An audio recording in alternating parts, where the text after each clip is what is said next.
Hello! Welcome to the Mindbuffs podcast. I am your host, Matt Demwasak, and we are here today with Shauna Schuster, and we are unveiling a new series.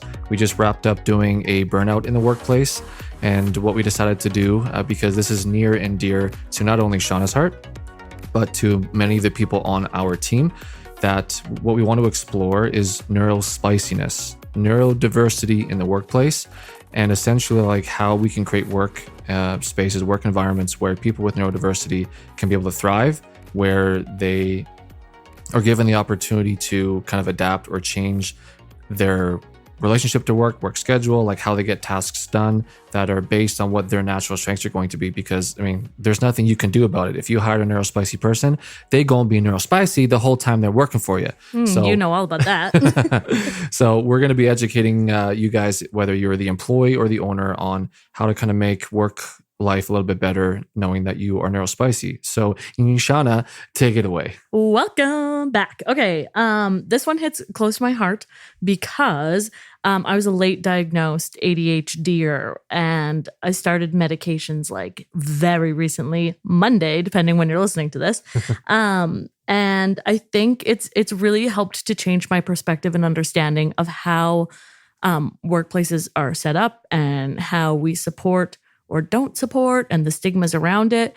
And so I was like, you know what? The world needs to know. So I kind of just want to jump in and talk about like neurodiversity and just start off by saying, in no way are we able to cover all neurodiversities in like 30 minutes to an hour. So what I would suggest for you, if you hear something that like pops out, first of all, you can always ask us or ask your own therapist or ask your own boss, but do some research. And I don't mean TikTok research. I mean Google or even Google Scholar. If you're just doing general research, it's a great place that you can get to for free and you can just find a little more information. Human resources people at your company are often trained in this, but not to the level of support that a therapist or a clinician or someone might be able to help you with. So just provide a little bit of sympathy there. This is a really growing field right now. And I think we can't expect perfection right off the bat. Let's just make that very clear. So we're going to talk about kind of the ones that we see the most commonly in workspaces. So kind of to give a very general list, we're talking ADHD and ADD, dyslexia, autism, and OCD will probably be our focus. If you have ones that are like really specific questions, just let us know and we can always deep dive those in a future episode as well. Now, we are in Canada, and I did not look into all of the laws in America or in every other country, but in Canada, there is the Employment Equity Act, and that is the law that says you cannot discriminate based on your hiring. So if you found out that someone you were interviewing is on the autism spectrum, you cannot not employ them for that reason. And you have a duty to accommodate. So for the first one, I would say, give yourselves a break for just a second. There's so much stigma around mental health and neurodiversity and all of that. So much so that like I work in it and I'm still like, oh, sometimes I feel bad about these things that I need. So again, we don't expect perfection, but just really logically look at your applicant and be like, is that the reason I'm not hiring them? Or are they actually not qualified in some other way? Because it's hard to enforce that kind of stuff behind closed doors, right? Like, how do you go in and be like, well, this is exactly why you didn't hire them when it's multiple reasons? And same with the duty to accommodate. That one gets a bad rap because it can feel like a lot about us having to change the structure of our office, or our culture doesn't vibe with that, or someone doesn't click. And it's less about that and more about just making tiny steps to make their lives easier. There was like a really good, I don't even want to say easier, more productive if you're in the workplace. There was a really interesting study by JP Morgan that found that like autistic employees are 48% faster at their job and up to 140% more productive when compared to their neurotypical peers. And so if you can accommodate that, you're making bank, right? Like that's a great way to do it. And then they measured it across the same job. So like nothing against our neurotypical people, but come on, that's a superpower, right? 100%. Like, come on.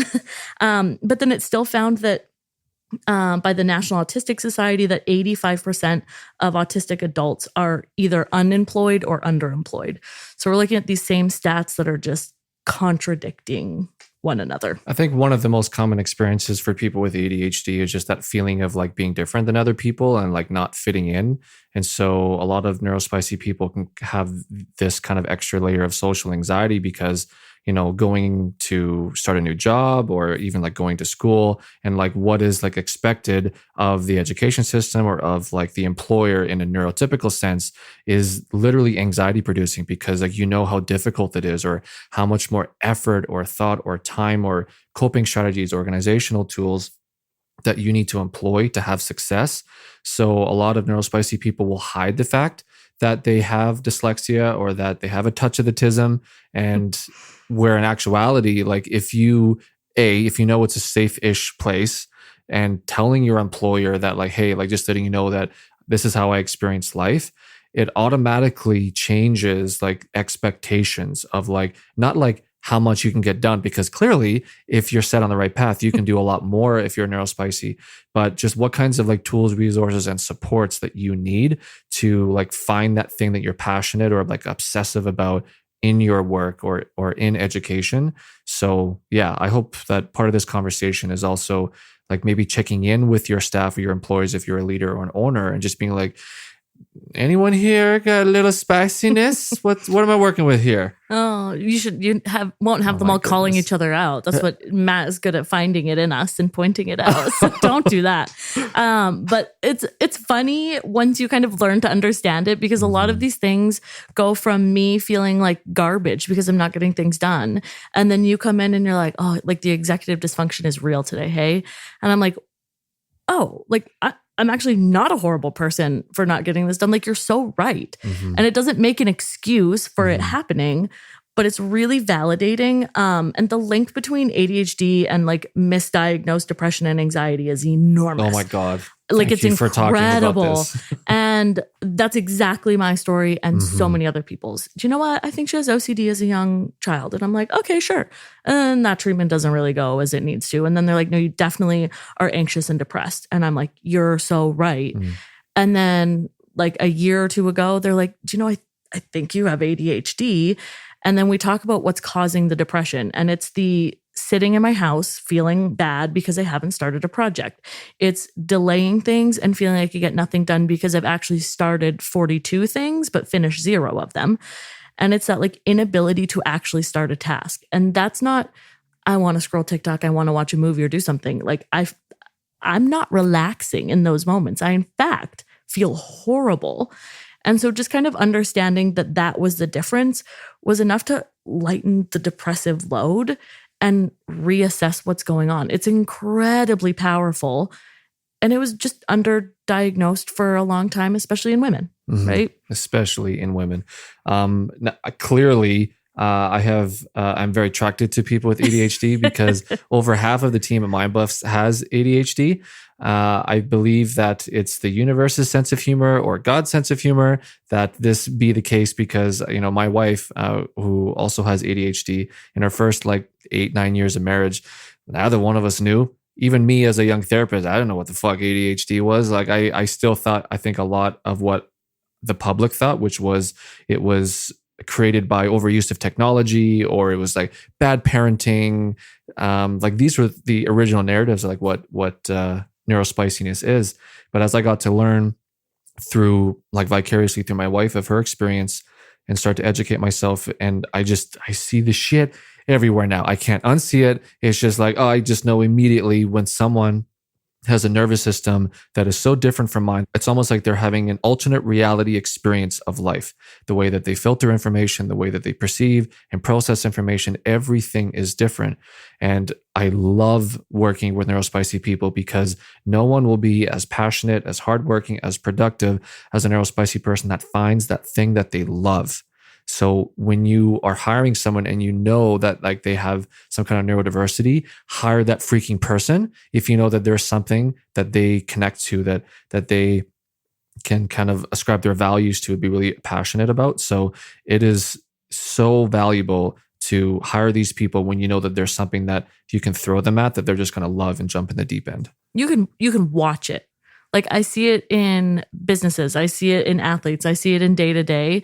The like switch of like, I've got this. And then they're so happy. They're doing so much. Everybody is doing well and we get to celebrate. And it's really impactful. And now I don't expect everyone listening to be able to identify like this person is on the spectrum or this person has ADHD or this person has OCD.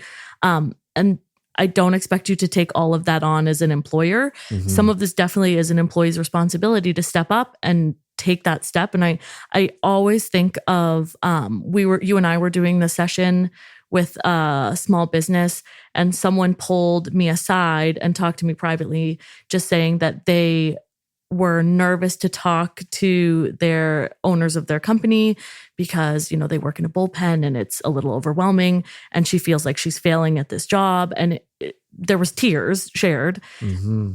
And so we're like, we're going to talk about it privately. And we like set up this conversation. And there was 4 or 5 people crying in the room, thanking each other for sharing what was going on. Yeah. Like, that's always my moment of like, okay, it will be okay. And the duty to accommodate in that situation is just, I can't be in the middle of the bullpen. Mm-hmm. It was so not a restructure of the company or a restructure of expectations. It was, I was scared to go with you through this. So I've just been trying to power through and it's been causing me to fail. And so it makes me look like a unproductive employee when I'm not. They've moved spots, things get better.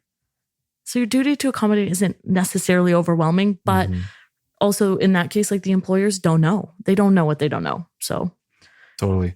I want to, since we're on ADHD and that's my little favorite spot, I like to talk about the strengths of these things too, so they can be superpowers, right?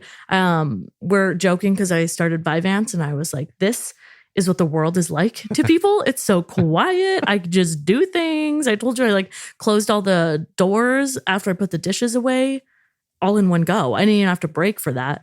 And my husband didn't walk head first into the counters. And so I'm like, it's great. When my wife took Vyvanse for the first time, it was about like 5 years ago now. I think it was like 30 minutes into taking it. I don't know how quick for you before fast. It was so fast, right? 30 minutes into it, my wife looks at me and it's like, this is how you fuckers feel all the time? No, how do you fair. not get everything done all of the time? It was just the most amazing response to like, I have clarity. Like I can like act on the things I want to do. I was like, I wonder what I could have done if I'd done this earlier. I was telling everyone, I was like, I actually think I could be ruling the world at this point. If this is how I've been feeling just dealing with this, I can't even imagine. And one thing, like I will say, if you're like a TikTok diagnosed ADHD person or any sort, it just doesn't hurt to ask. I was really nervous to talk to my doctor about it. I don't know, mostly just because I didn't want them to think I was just another person self-diagnosing, which I didn't. I have a therapist who diagnosed me. I have you who diagnosed me. You're welcome. And so she was like, oh, I'm so glad. And she was welcoming and she was great. And so if you're worried about the stigma behind it, that's one point where I would say like use stress reduction tools and give it a try.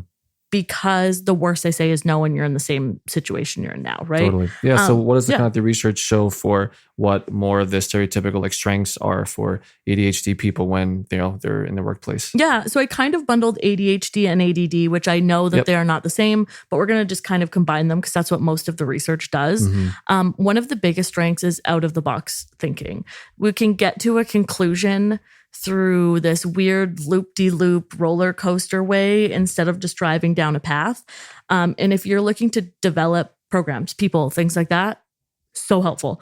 Another one is like better flexibility and creativity in tasks because I can't sit down and get this done the traditional way. So we're going to have to find some creative ways to get it done. And then also, we just tend to, I always say we because it's part of my group, but tend to rely less on existing knowledge, which turned out to be wonderful at Mindbuffs. But it was a real struggle for me before I started working here, where there's this expectation about what clinicians are like and what you do. And we talked about how it's like very serious and sometimes, and this is not for everyone. If you're a therapist listening, I'm not insulting you. It's just a different vibe. And so to be able to see clinical therapy through one lens and just applying your own, it's a game changer, especially in business. And it's so interesting looking at the stats of like ADHD in like really highly successful people. And also in like really underemployed and undersupported positions. So I pulled up athletes that have it just because it's interesting. The first one is Michael Phelps, and the second one that I have is Simone Biles. So two of the most decorated Olympians of all time get to go on the list. So, and also me, I'll add myself. Which one do you want to do next? Should we do dyslexia? Yeah, we can do dyslexia. I know a lot of people that have dyslexia. It's funny. I think that was one of the original like neurospicy labels that was even like commonplace like in the like baby boomer like generation. And unfortunately, dyslexia was kind of synonymous with like I'm going to use these words because this is the terms that were used, like being like retarded, being slow, like being stupid, because from a young age, like you couldn't like math and write the same way that everyone did. Therefore, you must automatically be like dumber than everyone else. And so dyslexia has been around for a while in terms of like familiarity, but that is like the most smallest, most ridiculous part of dyslexia. It's not just that like words and letters flip themselves and rearrange themselves like in a sentence. There's more to it than that. There's a lot. And I don't know that a lot of people realize these sorts of things can be accommodated for. It's like, oh, I struggle to read. We can actually accommodate for that in a lot of really creative ways. And if you go on the internet or go to human resources places, they'll have some really cool ways to accommodate these sort of things. And much like you're drawn to people with ADHD, I have so many dyslexic people in my life. And so I did check with my sister, so I'm going to pick on her through this a little bit. But it was feed her to the wolves. Exactly. My mom will be listening, being like, Shauna, but that's okay. One thing with her was that the difficulty to understand and stuff turned into a dislike of learning and reading and developing and stuff. And so if you're working with someone who's like, I don't like this, that struggle, again, similar to the struggles that I was having with attention, can often lead to beliefs about yourself like, well, I don't like that. I'm stupid. I'm not good at math, even though it's just how your brain is firing. But the pattern and like concept and object connectedness and recognition that a dyslexic person has is incredible. They're catching patterns that I would never even see coming. And the creativity they use to get around certain struggles is another like huge strength for people. And so I think it's important to also note that those go across various measures. Like if you're struggling with reading, your creativity to deal with that and work and continue with your brain and learn how it fires and stuff goes far beyond just reading. You've learned and developed pathways in your brain to deal with all sorts of things outside of that. The next one I want to touch on is autism, which, if we're going to talk about top stigmatized neurodiverse issues, autism is gotta be way, way, way, way, way up there. I know, like, my daughter has been checked for autism a number of times, and it turns out it's sensory processing or something. But I remember when they gave me that diagnosis, it was just like, oh, it's just a sensory processing disorder. And they're like, so she doesn't have autism, so you don't have to worry about that. As if it's like some sort of death sentence, which is not. And like, so that's even now, she's only 5 and she was doing that at 2 and 3. So that's within the past 5 years that this is coming to me from medical professionals. So if you're dealing with someone on the autism spectrum, the first thing is just catch the little thoughts that you're thinking before, because you've now gone from thinking autism is like one thing, but it is a spectrum of incredible size.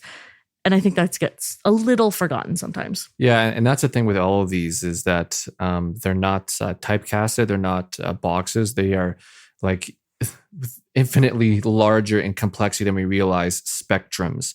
So, you know, you put 20 different people with autism in the room together, and they're going to have like different experiences of what it's like to have autism, what it's like to be in a world, be around people with some of those different like strengths and weaknesses that comes with that neurospiciness. So it's easy to miss certain people that, whether it's autism or any neurodiversity, that don't tick the really obvious boxes, like, back to ADHD, like the kid that's bouncing off the walls and jumping all over the place. It's like, well, you only have ADHD if like you're that hyper. You only have like dyslexia if you just can't like read and write the same as other people. With autism, I think the trope is that like if you have like no social skills like whatsoever and zero empathy, then you have autism. I remember I had a client that has autism, and their biggest fear when they found out that they had autism was they thought that it meant that they didn't have empathy, that they weren't capable of having or displaying empathy. And we spent some time together just kind of challenging that notion, because I had never seen or experienced that from him. But the internet is very quick to assume that everyone with autism has like zero social skills, and because you have zero social skills, you have no like empathy. That it's not true. Like there might be some people who, because they lack certain kinds of emotional awareness due to more like severe like symptomology of neurodiversity, that it's hard to know when to empathize. But again, there's so many of these tropes that, especially as owners and leaders, you need to challenge those, because that's probably not who you're hiring. That's probably not who's on your team. You need to learn what their experience of it is, so that you can find a way for them to be an even more impactful, like productive, like part of your business. Yeah. And when you unlock it, it's your secret weapon, right? Totally. And since we were earlier, we were talking about different populations that are high in different stats and stuff, like the number of Nobel Prize winners Hell yeah. with autism, and the number of people who have really high risk of suicide or commit suicide, and have autism, those stats are really similar. Like really, really successful people, and also people really, really, really struggling. And autism is an interesting one also, because in the research, as I'm trying to find people who have actually confirmed they have this, it's not just an internet diagnosis. Like Elon Musk, we can't go without talking about Elon Musk in this moment. Kind of the poster child of it. Yeah. And so when we talk about that, trying to find like sources that confirm these things is really hard, because it's such a diverse group, and the internet knows everything, obviously. So they're never wrong, except for all the time. All the time. And so just like keeping an eye out for those. And if you can be Elon Musk level successful and have autism, it's not a death sentence for your child, for your employee, for you. You might even find out like, oh, I thought I was just a little bit extra special, and you are, just in a different way than you thought. It was really cool. I was listening to this podcast a few months ago, and like dug a bit deeper into the research they were talking about, and they were looking at like neurospiciness and the correlation to like genius or gifted status. And we do know that like there is a correlation between like having certain kinds of like autism, ADHD, different neurodiversity, and increased chance of giftedness. And so I think what is happening though, like, because they were kind of having this conversation around how I feel like we're seeing less genius type people like in the world, partly because, we now have a factory based like education system that's still built from like the 20s and 30s mentality of like bringing in students so that they can become like productive members of like, capitalistic workforce, that we don't allow for these really hyper creative, like nuanced individuals and personalities to be able to find the things that they're really intrigued by and interested in, and become passionate about those at a young age. We kind of force a streamlined version of education and information, which is going to make it more difficult for certain people to actually find that thing that they love and excel at it, which a neurospicy person will do more effectively than a neurotypical person. So I just thought that was like an interesting like note on how our thought process around controlling environments and controlling education is limiting the diverse population's ability to find their talent, their obsession, their passion, like through education. And if you know that you have a kid that just freaking hates school, find out why. Like, Is it because they just don't want to do the work because they don't have grit or hardiness to do it? Or is it because they don't care about it, they're not interested, but they're really interested in other things, or that certain subjects are difficult for them but easy for others, but yet you can see such incredible intelligence and talent in other ways? It's the same thing when you hire in the workforce. Like, look for someone who's going to have those strengths. And if you get a neurospicy person, then good for you, because I think that's a bonus. Well, and 1 in 5 Americans fall on a neurospicy, neurodivergent path. One in 5. 1 in 5. You would probably have someone in your office, just saying, that falls into one of these categories, and either you don't know, they don't want to tell you, or they don't know. I mean, that happens, especially as kind of the world changes and people become less stigmatized, but doesn't mean it's not there. For autism, oh my gosh, the brilliance level is incredible.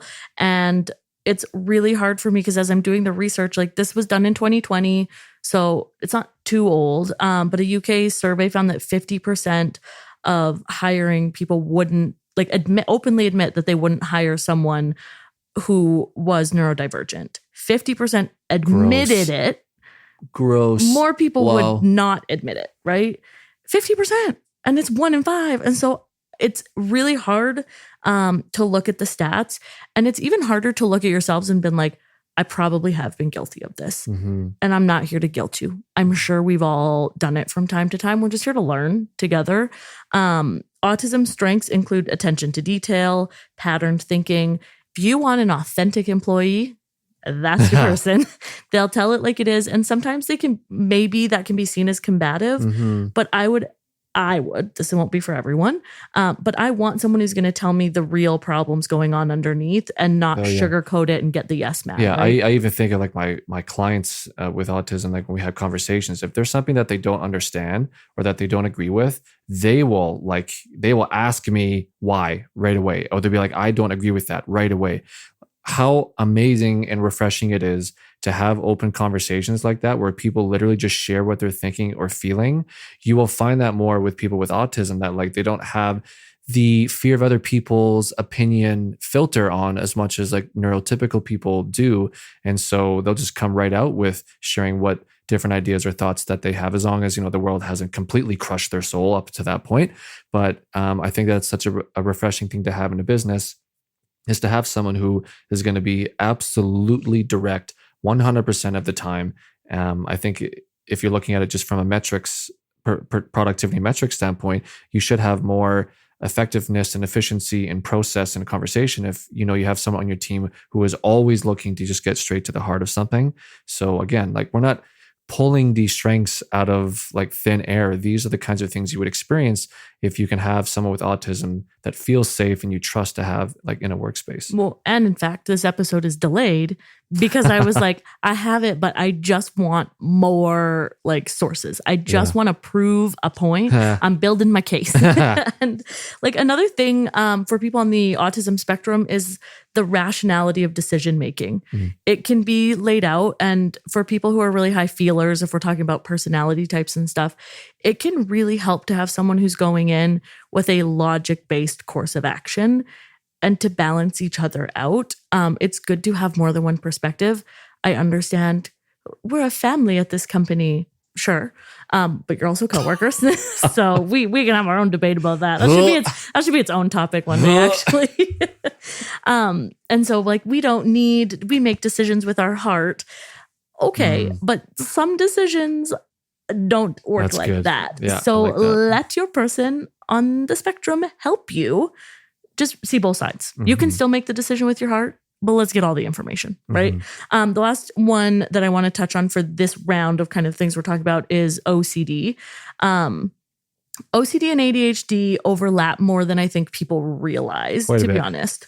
And OCD is often mistaken with bipolar disorder, and often conflated in the same way that like ADHD is often misdiagnosed as just like anxiety or depression. So it is important to also kind of do some ongoing research yourself, like even like the proper medical websites, like looking at the difference between, because there are a lot of like similarities, but like the source of it and the why behind some of the rituals and thought processes around OCD is different. It's not based on like safety and protection, like more like bipolar would be. It's more on like comfort and consistency and familiarity, which like makes it easy to feel confident, like to kind of go forward. And OCD is a really important one to talk about. And it's what's really interesting about OCD is I think of all the different kinds of neurodiversity, we probably have seen the most like famous people be outspoken about the fact they have OCD. And I know you got a few people on your list there. Yeah, I mean, we sat down in here and we're like, let's list some famous people. The first one that comes up is Howie Mandel. And it's so, because he's really open about it and he talks about it. We came up with a lot of other actors and stuff. But we got talking about athletes because athletes are great at OCD. And it's about like controlling the uncontrollable. It's almost like it's the internal response to like the anxiety producing, whereas ADHD is more like kind of always a little bit lack of impulse control and things like that. We talked about Beckham. If anyone's watched the Beckham documentary, I loved I just every love second how of like it. I think it's the last or second last episode with Beckham. He's like mid interview, he's talking to the guys behind the camera, and he just can't help himself. He's like fixing things in the environment and like cleaning up after someone who had eaten in the kitchen just before. Just like he needs this, and then he shows you his like wardrobe and his bedroom. It's You're like crazy. Oh yeah. Yep. Yeah, I can see it. Yes. But just think about it, like as an athlete, to need things to be clear and to have that routine and those patterns, it would be so much easier to train and work on skills that require like a mastery of practice. And it makes so much sense when you step back and go, oh, Beckham has got that OCD. So yeah, if you haven't seen it, it's such a cool show. And I don't know I don't know how deep all of our listeners are in the sports world, but like Connor Ingram has a lot of really interesting stuff. Thank you. Online that you can touch on. For those who don't know, he's NHL goalie, and he's been quite outspoken about the struggles that OCD has led him to with substance use and things like that. Really interesting stuff. But it's not all struggles. Like we kind of associate stereotypically, I did a quick chat around the office and around like my house and stuff to just see kind of what people think. And they're like, oh, it's switching the light switch 12 times and then touching the sink and then grabbing your key. And it's not always exactly how we see it on TV. Yeah. And so I like to point that out. But strengths of OCD are a lot, but we'll just grab a couple. Attention to detail, high organizational skills, highly creative, super determined and resilient because you're managing that internal environment so much. And there's some contradicting research on it, but as we discussed, we think it's a little bit more of the spectrum of it, about high levels of empathy. So some research said low levels of empathy and some said super high. And I think that comes down to, again, OCD isn't just one thing. It's just so many things. And that's what makes this kind of hard to research. 100%. And I think like at the heart of most neurodiverse experiences is just this heightened sensitivity.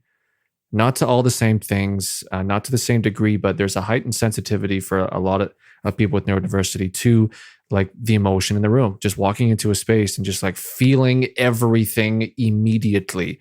And I think it makes sense that there would be correlates to having higher levels of empathy, because if you can feel everything that's going on in the room, you're more likely to kind of understand how maybe you be able to impact positively, negatively, that like energy that's in the space or the person you're talking to whose emotion you can really connect to.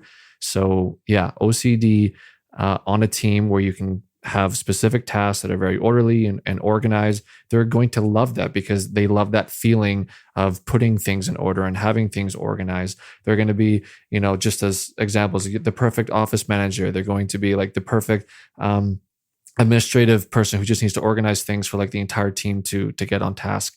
And I can go on, but find these people because they will excel in positions that are niche, fit perfect to their own preferences and experiences in the world. Well, and that's like any of these that we've talked about, right? Like you can put me into any sports psych thing and I'll like hyperfixate, but then also you throw me into anything that's not it. And like I will doom scroll through the whole thing and I get it.